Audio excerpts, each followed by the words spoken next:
లేని వల్ల రక్తహీనతతో ఉన్నటువంటి పిల్లలు, బుద్ధిమాంద్యంతో ఉన్నటువంటి పిల్లలు చాలా ఎక్కువగా ఉన్నారు. 1000 రోజులు ఫంక్షన్ ప్రకారం 2 సంవత్సరాల వరకే సుమారు 80% మన మెదడు డెవలప్మెంట్ అవుతుంది. ఉన్న 20% కూడా మిగతా జీవితాంతం డెవలప్ అవుతుంది.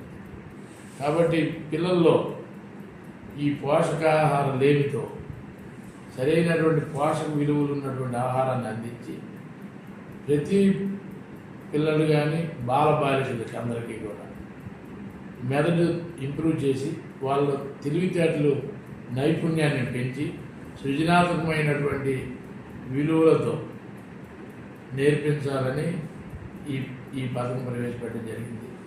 ఇప్పుడున్న ఫ్యాషన్ మోజులో అందరం కూడా నూడిల్స్, బర్గర్లు, పిజ్జాలు ఇటువంటి రసాయనాలతో కూడినటువంటి ఆహారం తినడం వల్ల డబ్బులు ఇచ్చి రోగాలు కొనుక్కోవడం జరుగుతుంది. అటువంటివి లేకుండా తల్లిదండ్రులకు కానీ పిల్లలకు కానీ అందరికీ అవగాహన కల్పించాలని మేమందరం ఊరు వాడ తిరిగి క్యాంపెయిన్ చేస్తూ ఉన్నాం. రసాయనాలు లేని ఆహారం, పోషక విలువలు ఉన్నటువంటి ఆహారం తీసుకుంటే మనుషులు ఏ రకంగా డెవలప్ అవుతారు, పోషక లేని ఆహారం తీసుకుంటే ఏ రకంగా బలహీనమైపోతాం, తద్వారా సమాజం కూడా బలహీనపడుతుంది.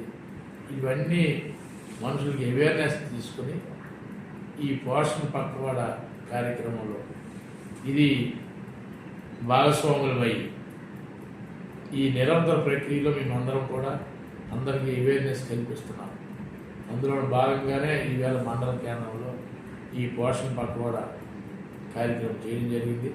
దానికి ఇప్పుడున్నటువంటి CDPO కానీ, అంగన్వాడీ టీచర్లు కానీ, సూపర్వైజర్లు కానీ అందరూ పూర్తి సహకారం అందిస్తున్నారు.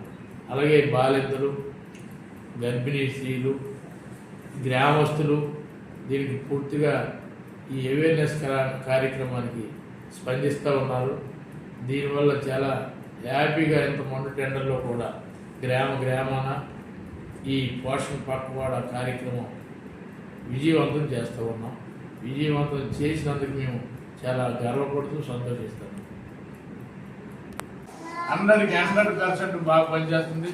అటువంటి సెంటర్లకి మేము కూడా మాకు తగినన్ని ప్రోత్సాహం ఖచ్చితంగా గవర్నమెంట్ పరంగా కానీ మా పర్సనల్ పరంగా కానీ మేము అందివ్వడానికి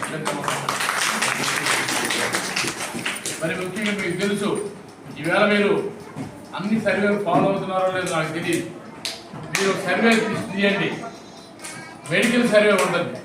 మీకు ఆరోగ్య ఆంధ్రప్రదేశ్ మన గవర్నమెంట్ పెట్టుకోవాలంటే అనారోగ్య ఆంధ్రప్రదేశ్గా ఈవేళ డేటా చూస్తే మనకు కనబడుతుంది. ఈవేళ పేషెంట్ లేనటువంటి గ్రామం పక్కన పెట్టండి, ఇల్లు ఉందా లేదు మీరు మనస్ఫూర్తి చెప్పండి.